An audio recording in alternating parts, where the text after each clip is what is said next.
I reached out to a few artists. This individual's name kept coming up a few times by respected individuals. They're like, yo, this is the guy out here. If it comes to culture, he's been around. He's seen the changes in the culture. He's seen the changes in the leveling up of UK hip hop culture.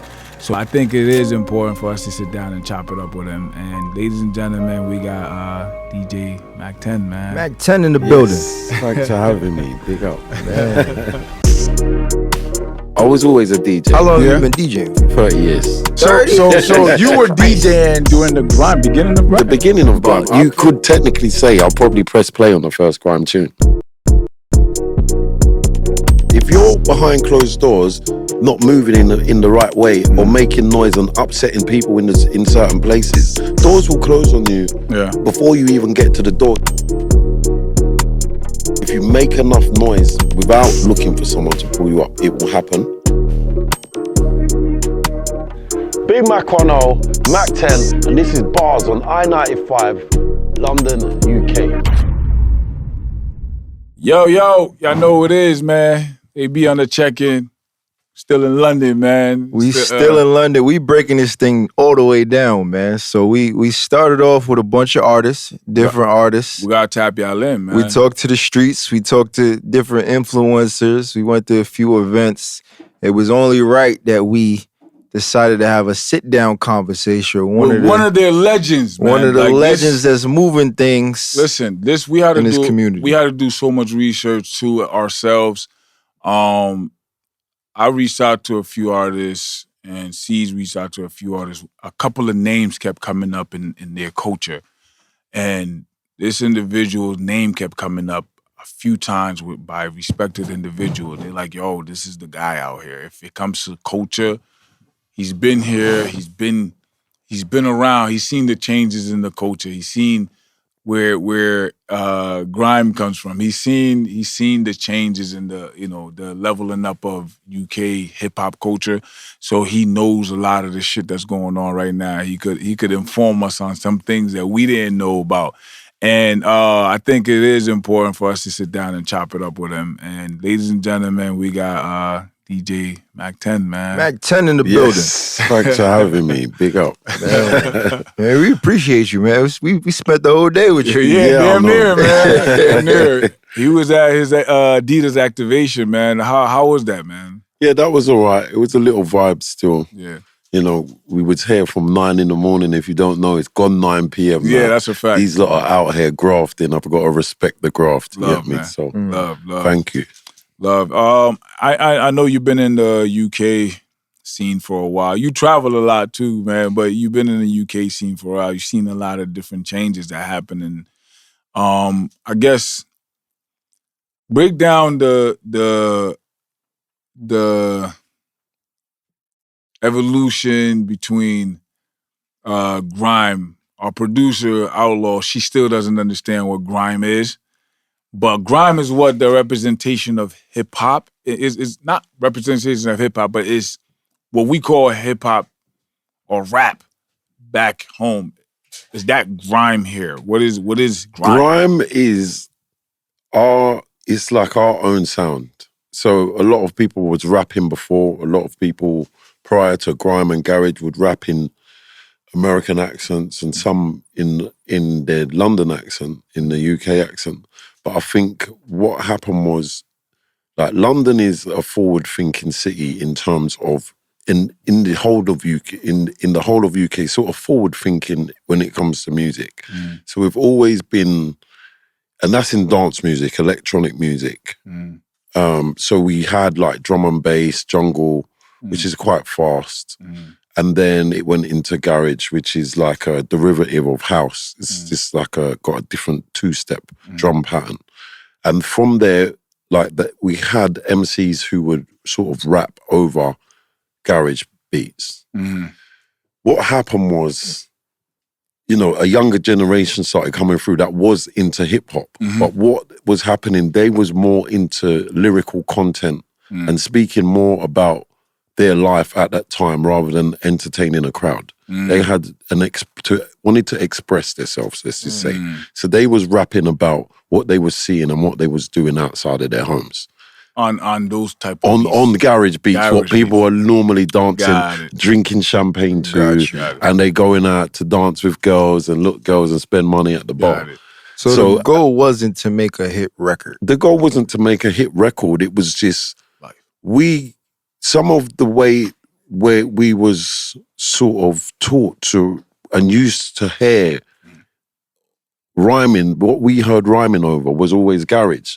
So the natural progression was to rap over those beats. And when some rappers, from what I remember hearing, tried to rap over a hip hop beat, which was a slower tempo, it didn't the cadence wasn't there to sit because on that beat, because they've been listening to faster lyrics. That's already what you're over faster beats. So when you hear it, it didn't sound right. It wasn't ever sitting, and you'd get the odd rapper or MC that could rap over a beat, and if one or two could get the cadence right, they stood out, and they was the guy. Yeah. It didn't matter what they were saying, in my opinion. That's from my opinion. They just had their cadence right in their accent.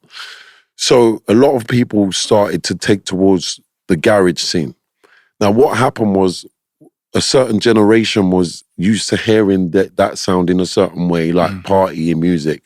And then you've got the younger lot that's coming through a bit rebellious and saying what they wanted to say over this style of music, which it didn't sort of it didn't go down very well with the generation. Remember, we're a small country and a small scene at the time. So there's almost a form of control around where it's being played, and the hierarchy is such, yeah? So what ended up happening was clubs actually stopped the DJs from playing certain tunes in the club because they'd play it and everyone would go crazy. Yeah.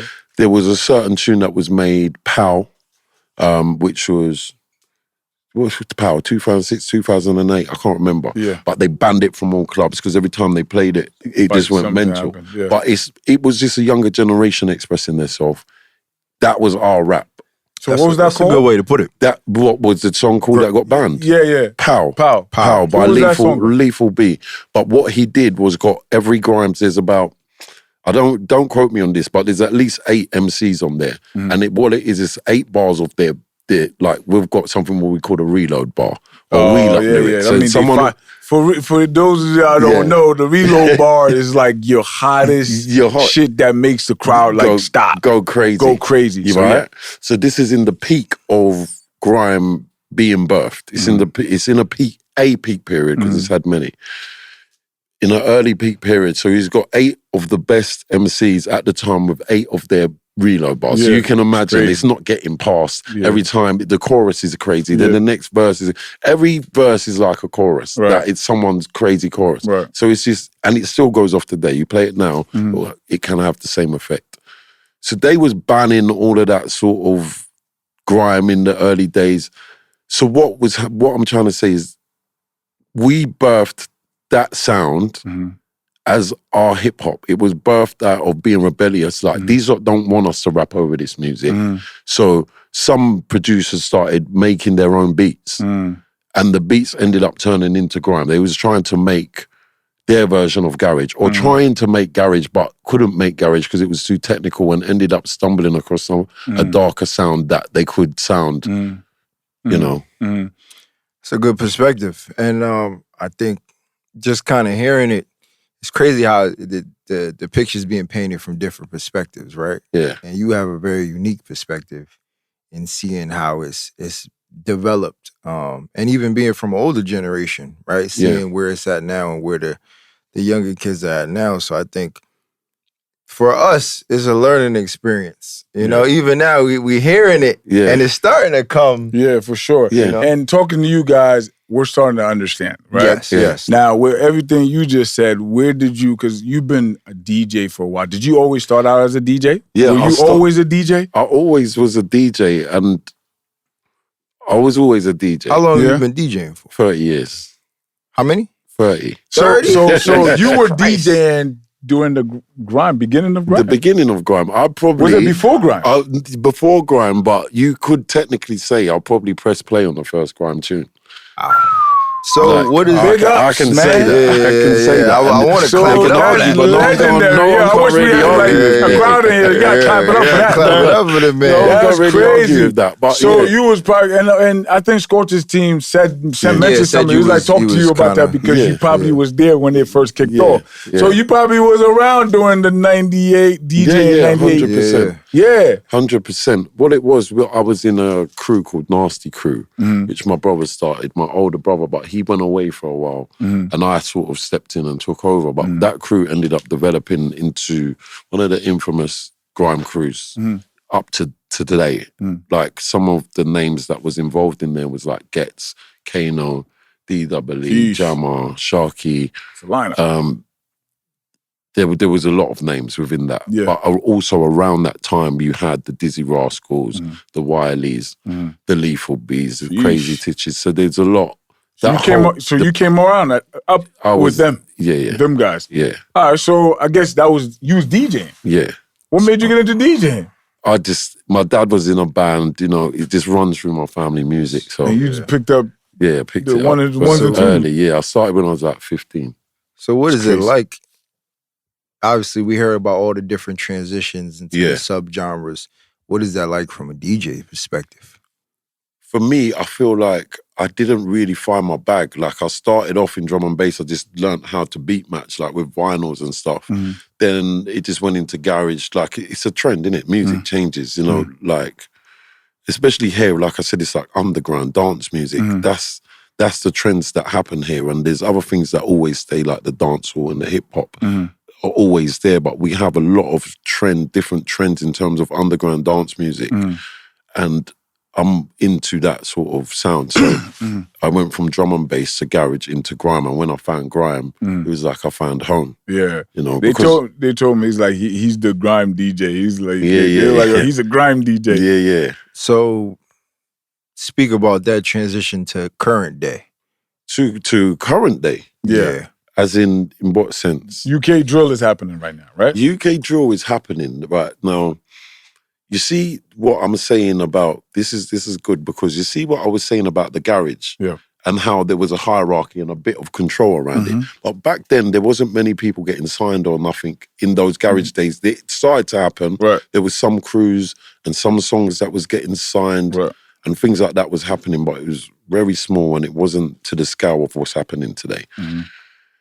So a lot of people have got an issue with grime, with drill, in today's market, like a lot of older generation. It's like y'all getting what we deserve type of thing? No, I don't think so. I don't think so. What it is, over here, there's a lot of like, obviously you have it in the US as well, but there's knife crime, there's gun crime, and it's not as accepted the way is how graphic that some of the lyrics was.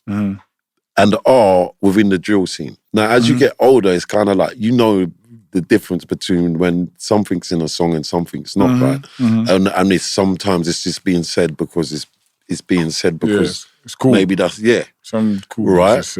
So, in the early days of grime, I know most of the people that's in it, the lyrics was crazy. I'm not going to repeat none of them, but they were saying crazy stuff. And it's not necessarily because they was doing crazy stuff. It's one, it sounded cool, or they might have known someone who was doing crazy stuff. And that's just what people spoke about and how they spoke about it at the time. That is the issue, what people as an older generation have with drill, that they're saying certain things so graphically and they're walking around and like a balaclava is acceptable now and all of that sort of stuff. And they're just worried and intimidated by that.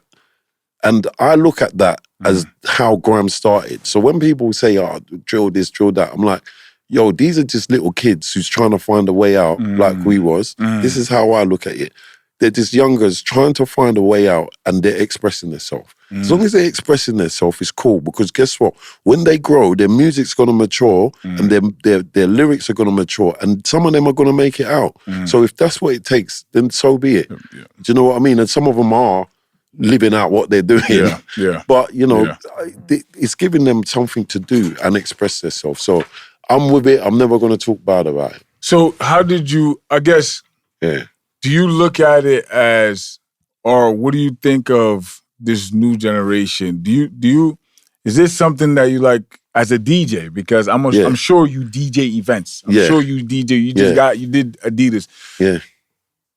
As a DJ, are you aware and have to understand that I have to play these drill songs? I have to play these. Like, are you that kind of DJ? Or are you like, nah, I'm grime, so I'm playing all grime. I'm sticking to grime, or like, I'll play other stuff that fits within what I play. Or I don't have to play those songs. And if it is a song I like, I can edit it, or I can put it over another beat, or I'll play what fits, what's fitting to me. I don't have to play those songs.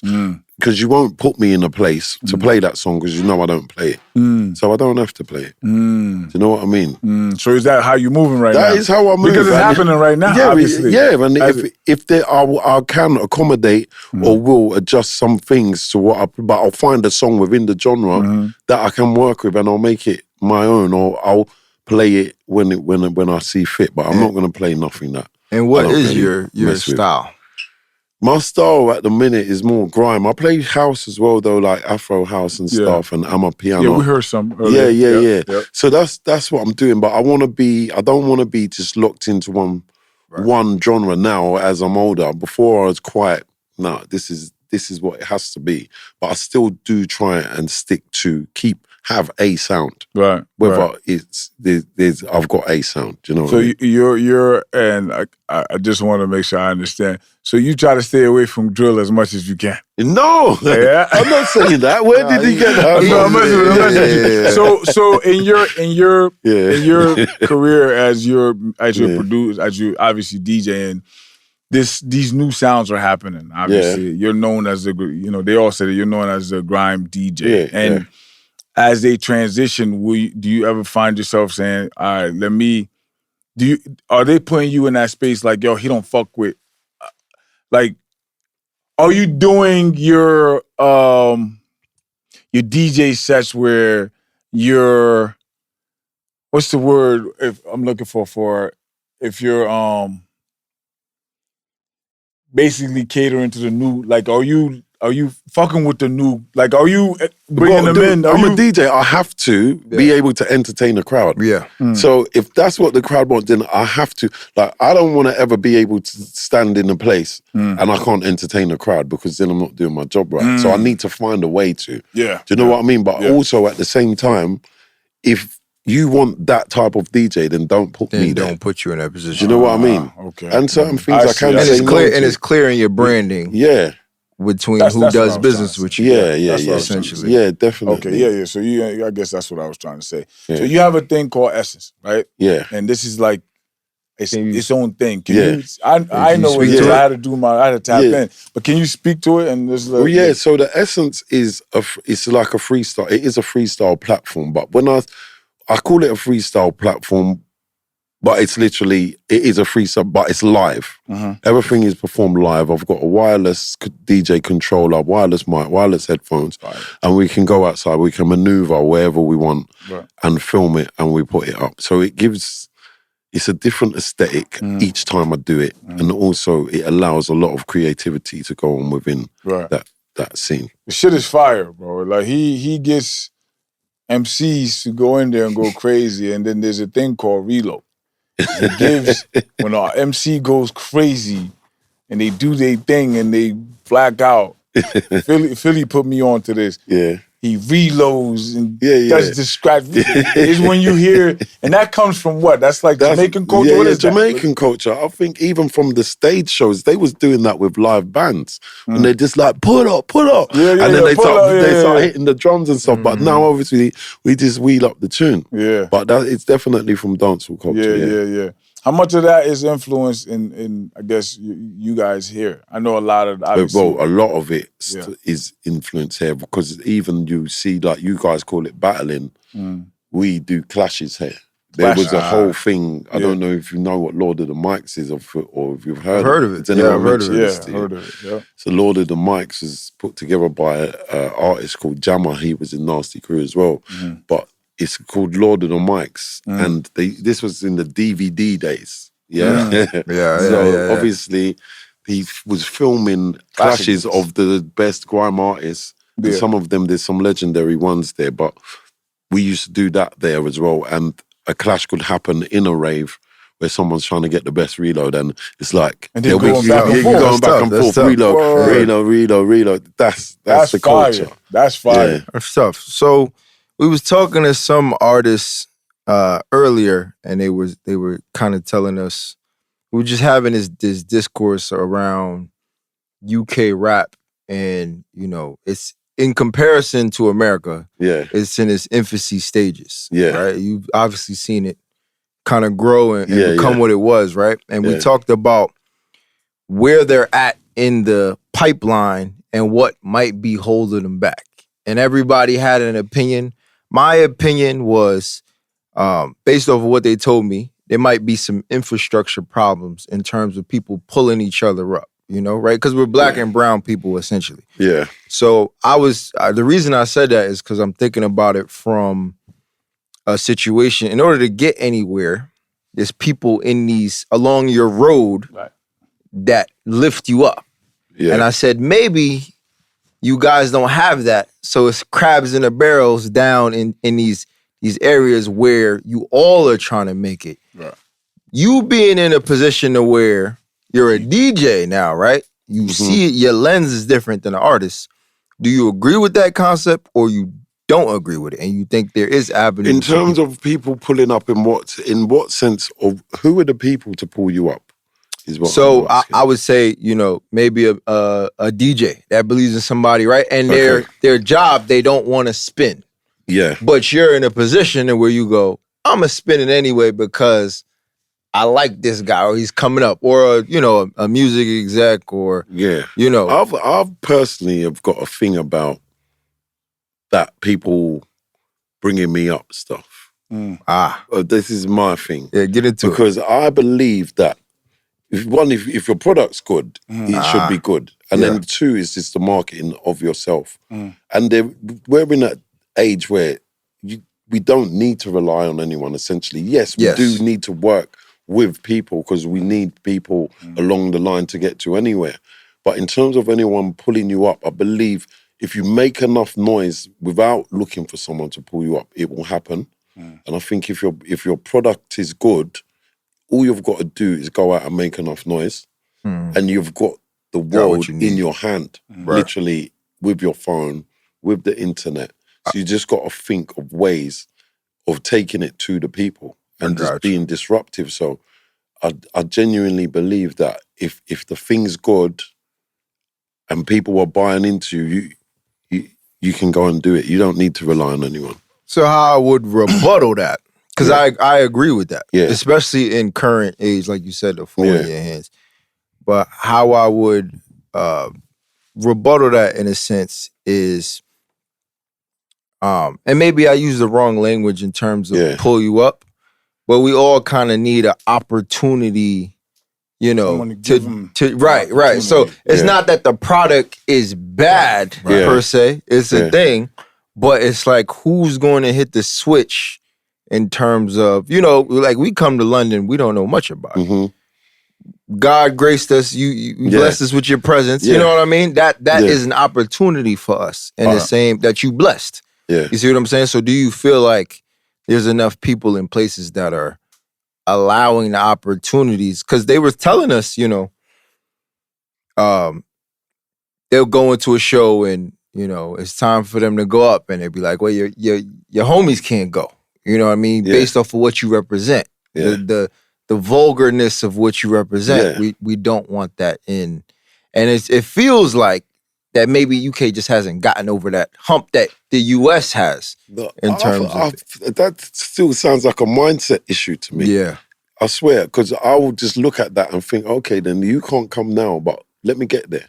Gotcha. It's just like a mindset thing. It's like, how far do you want to go? You got to play the game to some extent to get to where you need to go. And if you know where you're going and what you're trying to do, then nothing should be able to stop you, even if it's the same thing. So you don't give me the opportunity today. Yeah, I can be annoyed, but the mindset should be, all right, cool, I'm going to get there. It's just the same, that thinking. We just need to just get out of that thinking and just keep going. Or if that don't work, I'll try another way, and I'll keep trying and I'll keep trying. Right. So I and that obviously is what you should do, right? You should definitely keep working and grinding. Yeah. But again, to go back, because I'll rebuttal that. Again, to go back to what he's saying is, while I'm working and busting my ass, somebody like a MAK10 see me, right? Yeah. I'm this kid from whatever, and I'm putting in work to a point MAK10 heard about me. Yeah. Now, it's his chance to maybe DM me, maybe call somebody that he knows me to say, yo, I see what you're doing, pull up. I got my essence coming up. I need you a part of. That's what he's saying. But what if does that happen? Yeah, it happens. Is it like, happens all the time, and it's happened to me as well. Okay. But also, I'm going to say it from my experience and why I realize why sometimes these things happen, because there's opportunities that I've had now that I would have done before. That if I took them before, I wouldn't have been ready. Yeah, and also, sometimes you're just not ready at that moment. In that moment, like you may think you're ready, but I may, and this is like, what's the subjective? Right, it's subjective. So you can say, yeah, I'm ready. And why is my man not rare? But I might not think you're ready for my platform. But I might think you're good or you're there, but it's just timing. So you got to just keep chipping away, because even it's happened to me. Yeah. And looking back, when I do get the opportunity, I look back and know, if I did that then, I wouldn't have given you this version of me. Gotcha. So sometimes it's just, it's not your timing. Gotcha. Do you know what I mean? So, and that's the issue with that thinking. So one of the artists mentioned, and I think this one was the reason why I'm talking about this topic, is he's like, our artists in the U.S., you can see them on late night show with David Letterman. You can see them on the big publications on these platforms, right? Okay. And some of them are like, they're not Drake, but they're like, they represent something. They represent something, but they broke through that barrier where they're on these publications. And they mentioned, and this is my point, they mentioned like, yo, UK don't really do that for the artists here. But you saw that part. Yeah. You saw them on the telly. Yeah. You saw that. But what didn't you see? Why are they sitting there? Do you know what I mean? There's a lot of moving parts in this industry that you've got to carry yourself through and navigate yourself through in order to get in certain positions. If you're behind closed doors, not moving in the right way or making noise and upsetting people in certain places, doors will close on you before you even get to the door. You won't even know the door's being closed. It closed ages ago because you upset the wrong person in the wrong room. It's not just about sitting in front of the camera and looking good and speaking good. It's about how you leave your house and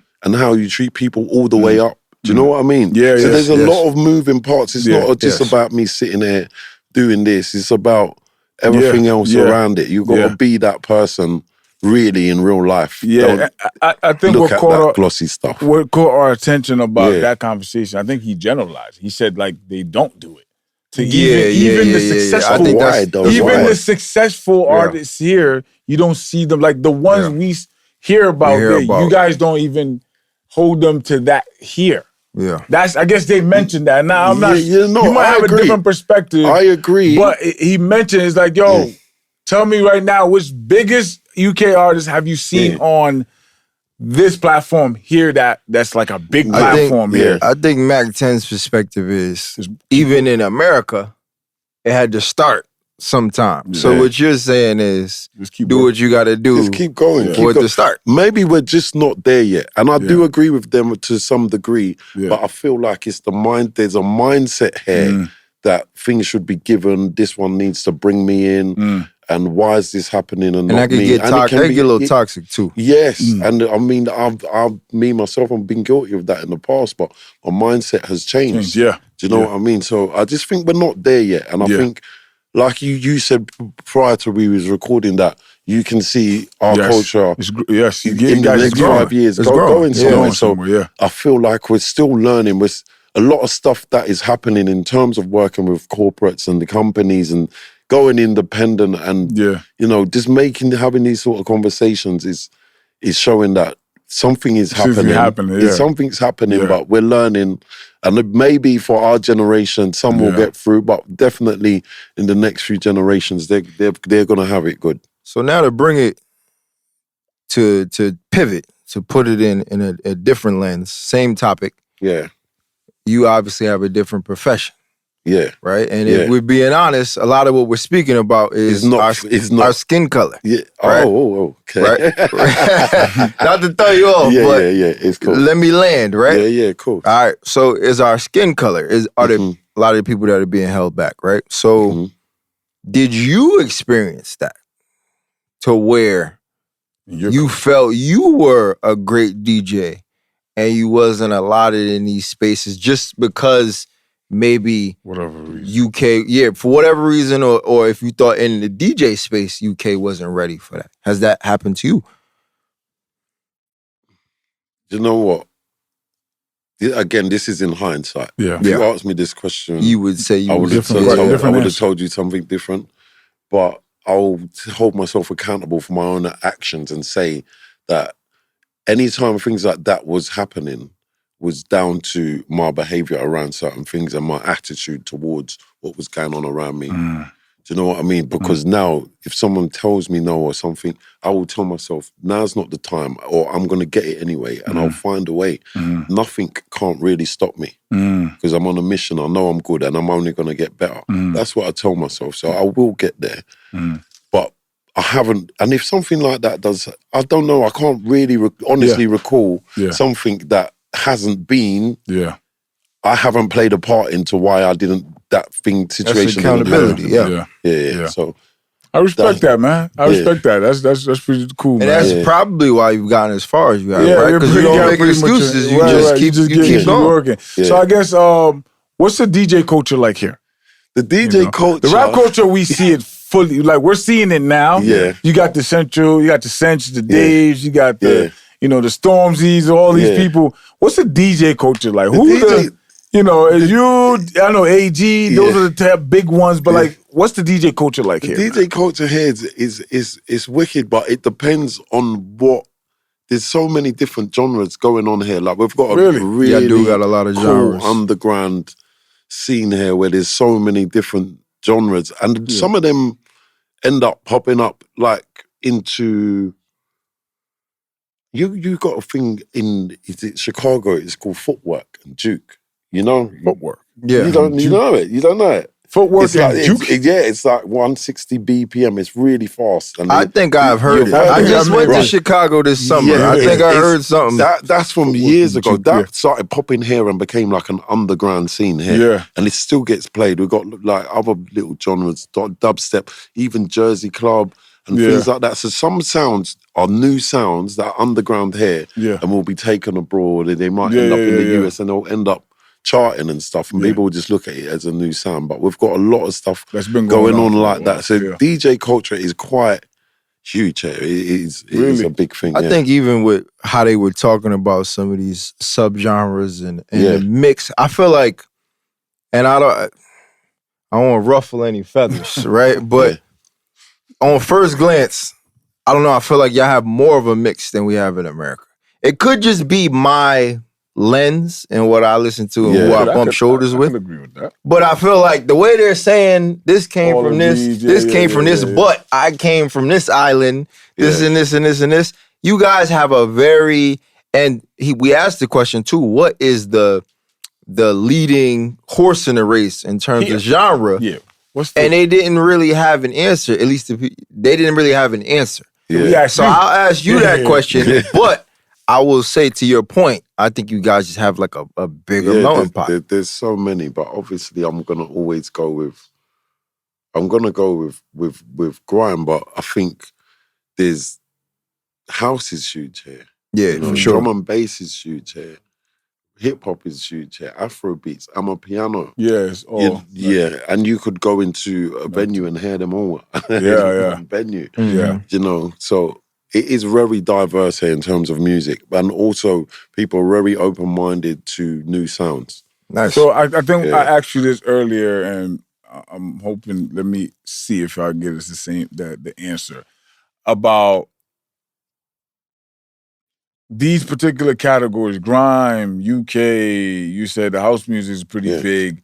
There's obviously each artist that represents these, there's an artist that represents each of these that's big here.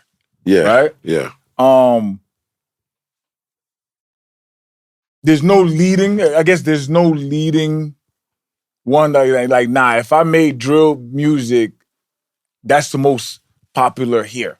If I make this music, this is the most popular here. Yeah, of course there is those guys, but I don't think I'm qualified to speak on that. The only thing that I think you're definitely qualified to speak on that. I shouldn't say that. I think you're absolutely qualified to speak on No, it. I probably am.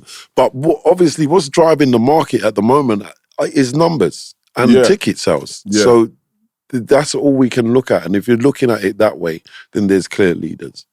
Yeah. Okay. Yeah, that makes sense. Yeah. Do you have a follow-up? I was gonna kind of pivot.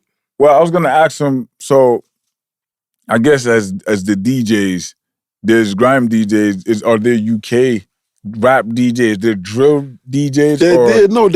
There's guys that sort of are embedded in US culture as well as the UK culture. And yeah, we've got hip hop DJs, drill DJs. Yeah, man. Yeah. That you call that guy for you definitely would. You've got certain DJs that and are everyone's kind of like lit in their own ways. Yeah, everyone's lit in their own way. So I asked the artist, right? Yeah. I asked them, do you guys care about, because again, you can have UK success, right? Yeah.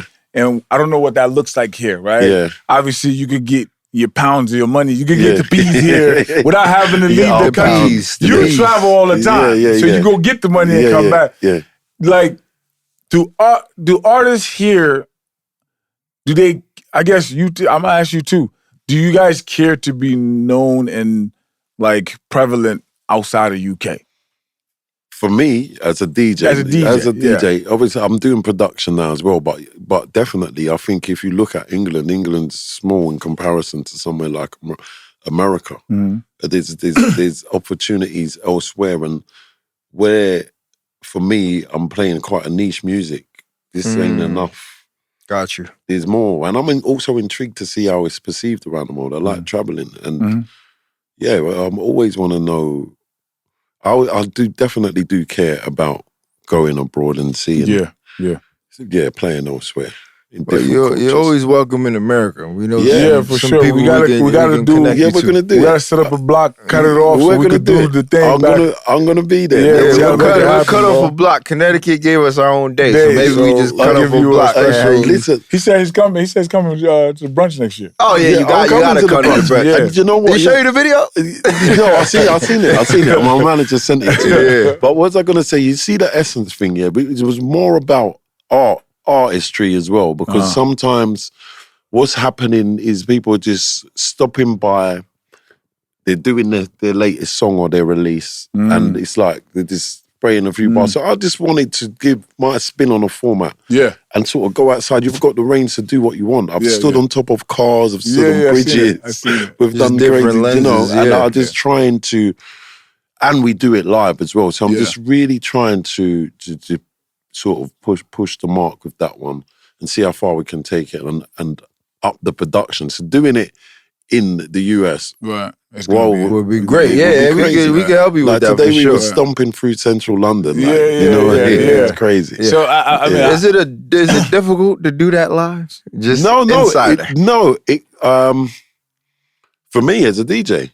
No. Just the whole put it together. Putting it together. No, it's not that difficult. Okay, because we run into certain things live that shy people away sometimes. This ain't that difficult. Okay. I think people fucking up their verses. Yeah, no, that's fine. But I think, you know what? I'll take you back a little bit. I think in the UK, right, we had something called pirate radio. Has anyone spoke to you about this? Pirate radio. No, we haven't heard about Right, so you know you have an FM radio, like so this say early 2000s, whatever. Yeah. So pirate radio is essentially where someone gets on top of a tower block with an aerial and they set it up, it's called a rig. They set it up and you can tune into the radio, like 101.6, whatever.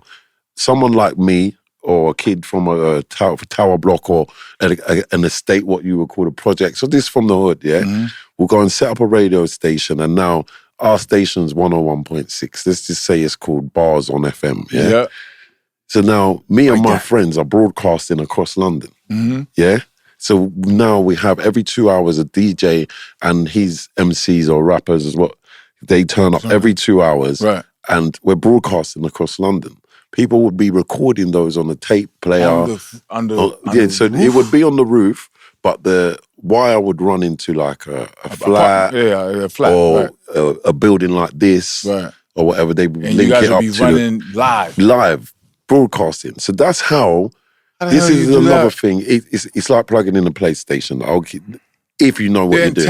How the hell did y'all do that? Yeah, that's technical, right? It's not crazy. That. But that's how a lot of our culture was built. So that's how a lot of these genres was built by rebelling against. So we can't get on national radio. We can't get on national radio. We can't do national radio. So we'll start our own. So it's the same mentality. You see what I'm saying about, no, we'll do it anyway. Yeah, we can get it done anyway. Yeah. That's how the whole grime thing started. By stations, we didn't want grime on there. We'll start our own. They didn't want us rapping on the garage, so we made our own music. The same thing. And I think recently what started to happen, what the trend with like what myself and what AG's doing, is that people saw it as a breath of fresh air, in a sense where we used to turning up on the street, because I used to stream the exact same way, but we used to turn up on the street, set up, and then we just have a party on the street, or give someone the mic, but it's streaming, and people was enjoying it in the same way, and people was comparing it to them days of the FM radio, because FM's not a thing anymore, everything's digital. So that started to happen. So that's how this whole resurgence of excitement around music has started to happen in the UK. But my thing became quality control. Because a lot of people was just being handed the microphone, and I'm more of, again, I want to do artistry. I want people, I don't want to saturate people with just doing it, just to do it. You take the mic, the mic, and then before you know it, everyone's just having a go. I think using your stance correctly. Honestly. We're going to do it, man.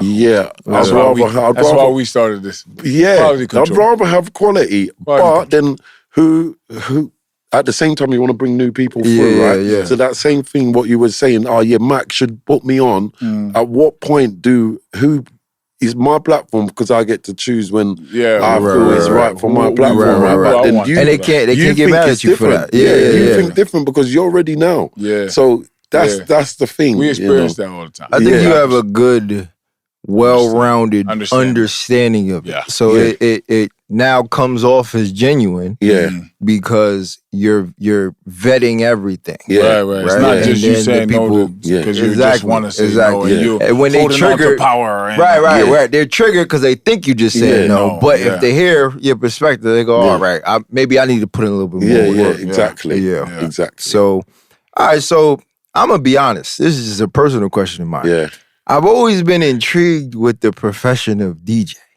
Like, y'all guys are some of the ultimate hustlers in my mind. You know what I mean? Because if you think about it, there's no really structure. You got to learn how to do it. You got to start getting booked, right? You have to now be somewhat likable, sociable, right? And then it can go anywhere. It can go all over the place, right? An artist drops an album, drops a mixtape, and it kind of funnels through the pipeline. They get a show, For you guys, and maybe it's my own ignorance.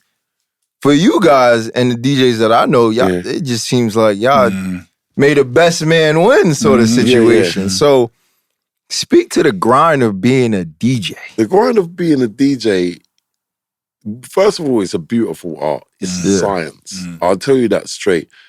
It's not like the work that goes into it, again, it's like, it's constant training, it's constant downloading music, learning new music, and the intricacies of getting it right. You just hear stuff, you just think it's happening. It's not. Someone's really working and put thought, if they're proper, into what they're doing and presenting to you as an audience. And I think I'm even shocked today, I'll be honest, at what is achievable as a DJ in today's market, because you couldn't have told me I'll be working with brands. I work with many brands, I get many offers, a lot of things are happening. I didn't know this stuff was ever achievable. Do you know what I mean? Yeah. And certainly monetary-wise, what can be achieved. Yeah.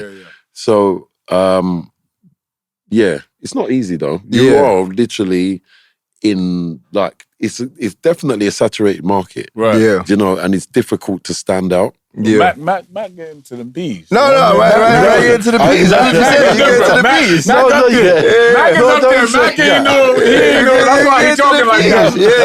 Mac, we gotta take you back to the grind days, man. No, we're getting back in the days, you know, and like, you know, as much as we highlighting the sponsorship, everything that you're doing now because of the work you put in. Yeah. I actually do want to highlight, because you've been in this for so long. Yeah. You went through some shit. Yeah. You get what I'm saying? Just going on top of the roof and doing that shit is not fun. I mean, it's fun. And obviously at that time, you guys were like little anxiety passion. You know what I'm saying? That's what was driving it, though. But the work behind there was work. It just was more passion driving. Passion. You get what I'm saying? Yeah. So I guess what was some of the moments for you in UK where you was like, damn, I was having a tough time trying to, I don't know if it was a break through a barrier door or trying to kick a door down or trying to get an opportunity that you wanted to, you know, you wanted it. Yeah. You know, what was those moments like for you, I guess?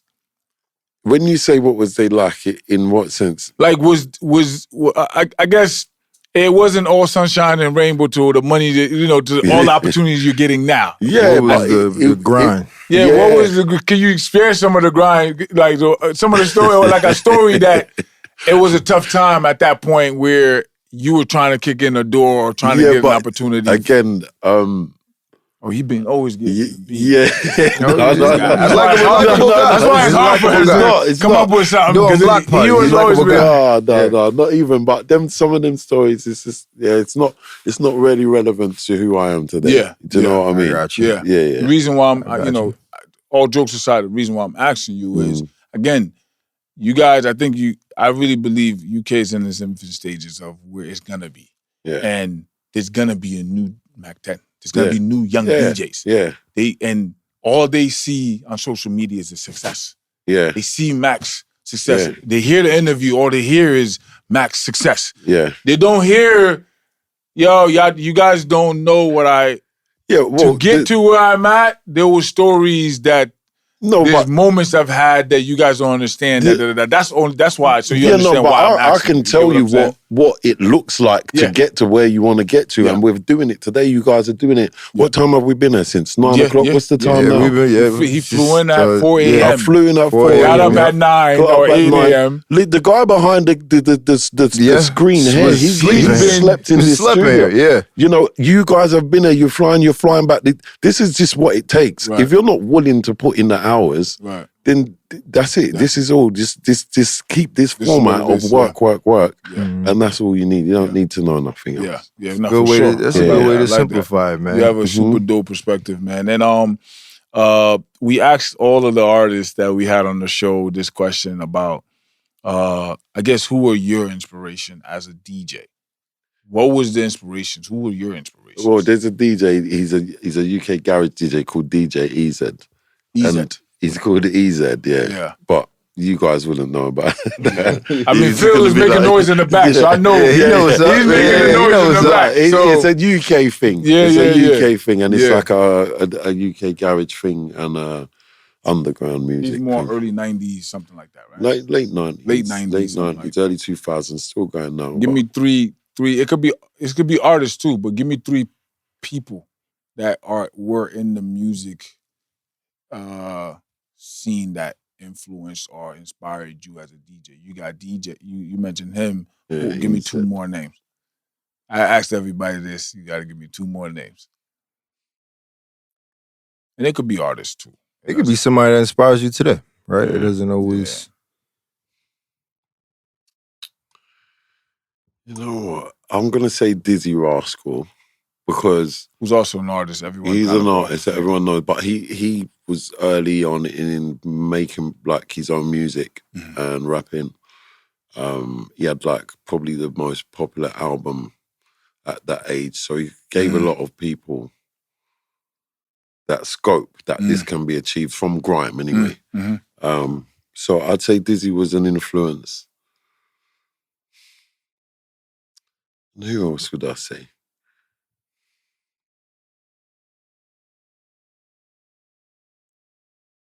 I don't really know. Sometimes when you stay in your own lane, it's just you know, it just makes sense. There's many inspirations, but you get like me? that influenced you. And even the whole culture, like the sound clash culture of like reggae stings and reggae sound clashes and that. Sun splashes they around was that. All of that. Well, I respect that. So you mentioned one DJ, and I know there were DJs before you guys, right? Yeah. Like that you guys came up on. Yeah. That were there before you. I'm doing the DJ thing before you guys. Yeah. Okay. I just wanna make sure. Yeah, of course it was DJs. I just want to make sure because again, I've been saying it all day and yesterday that I think you guys can count back to, how far you could go back to like the inception, the beginning of this thing that you guys are doing now. Yeah. You could clock it back to.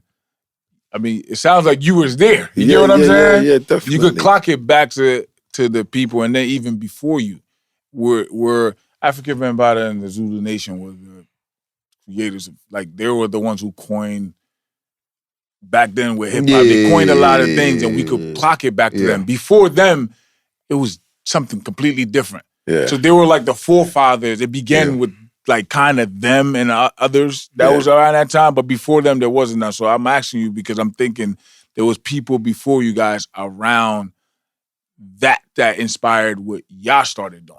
You get what I'm saying? What you guys started doing. Yeah, there definitely was. That's what I'm asking. As far as the US goes, has there been any DJ or artist that has inspired what you do here? For me personally, for you no. personally. I mean, when I went to, I think, the dropping the bombs and that. Flex, for sure. Flex, a legend. I think that definitely has translated over here. Yeah. A lot of DJs picked that up, and the style of hosting. Yeah, you will hear that style of hosting a DJ set. You know the way they present on the radio. You will hear that style over here. So is that and I guess I feel like I'm like young in a sense. Yeah. But is that not how all DJs looked at it? Or would you say Funk Flex is one of the pioneers of that? Definitely that style was from Funk Flex. And then I think we had another DJ here who sort of took on that style in an English way, but it was clearly the influence. Because when I think of DJ, I think of a host, right? Yeah. Because normally before the artist comes out, who's getting everybody together, it's the DJ. Even when you go to a club, they control the tempo, right? And it's like, I actually can't even imagine a DJ not hosting. And that it couldn't be the opposite here, because I think things are getting back to that now. And it depends on the genre as well, but in particular in grime, you won't really hear that. Because you get me? Because we're just... It just moves. Someone's got the mic and it's... So how influential, I know, I forgot, somebody mentioned it, that how influential drill, Chicago drill was here, right? And they came out and said it influenced, this is why the UK drill started doing UK drill. Yeah. And I'd ask how influential, even before UK drill, how influential was hip-hop, American hip-hop rap was influential? How influential was it for it was huge. It was huge here, like it was everywhere else in the world. Yeah. Surely. Really? No, it still is huge. But it's part of the mix. It's a huge part of the culture. That leads me to this question. Yeah. Give me your three favorite. I'm gonna tell you some old school shit. USMC. I'm gonna tell you like. I'm gonna tell you like Biggie. I'm gonna tell you Jay-Z. Solid. The first one that actually put Jay-Z. I'm old school, innit? I don't know who else. I'm gonna say Biggie, Jay-Z. Like I could say Tupac, but I was more leaning towards Biggie. I'll be honest, but I was trying to think of who else. Like Styles as well. Probably Styles. Nice. Yeah, Cameron's album was big as well. But I was Cameron. Cameron's. Yeah, we've heard Styles with Cameron. His first album of Cameron. Yeah. Most of these guys. Wow. Yeah. They like those. What did you think of Lil Wayne? I'm not really a Lil Wayne fan. I'll be honest. 50 was big. Yeah, okay. His album was big. I can't believe you said that about Lil Wayne. Bro, I'm like, listen, I'm that kid that I always put into, if I was to put things into your perspective in an American way, I'd probably be that skater kid. That's listening to different music. Gotcha. I get it. Because I got it with the Jay-Z thing when they were referencing that. I think Lil Wayne for us is still fresh in terms of really the Jay-Z. Because because he's still there. His peak, man. It was like LeBron. And it wasn't too many people who did it. He was killing mixtapes and albums and doing features. It almost was like anybody could get it. Anybody could get it. I'm gonna show you how to hustle, and I'm gonna show you I'm better than everybody. Your favorite rapper. Better than your favorite rapper. And took their fans. So Mac, I think, obviously we could sit here and talk to you all day because I could keep you here until midnight. But I wanted to share this moment with the fans because it's important not to just come to UK and just do anything. And we'll just even do rappers. Yeah, and it would be, a disservice to what we do and what you guys are building here. So we wanted to make sure we come here and highlight the correct things and do it correctly. And, you was on our list to make sure we sit with you and chop it up with you. So and we appreciate the hospitality. Yeah, thank you, and I appreciate you taking the time to speak to me. No doubt. Shout out to Alex, man. She helped me sure. a lot of this together. So for sure. Much love to her. MAK10, we a fan, man. We definitely tapping in, moving forward. Yeah, man. I'm coming to New York. I'm gonna come back. You're gonna see me out there, man. Yeah, we gotta do something, man. We gotta make something happen in the US. 100%. We're gonna get it done. Listen, UK, man, it's been love. Appreciate everybody's been tuning in. Appreciate everybody's been showing us love, and keep tabs, man. We'll be back, man. For sure. Much love to y'all. For sure, we'll call this part 1. Facts. Yeah. Part 1. Subscribe now.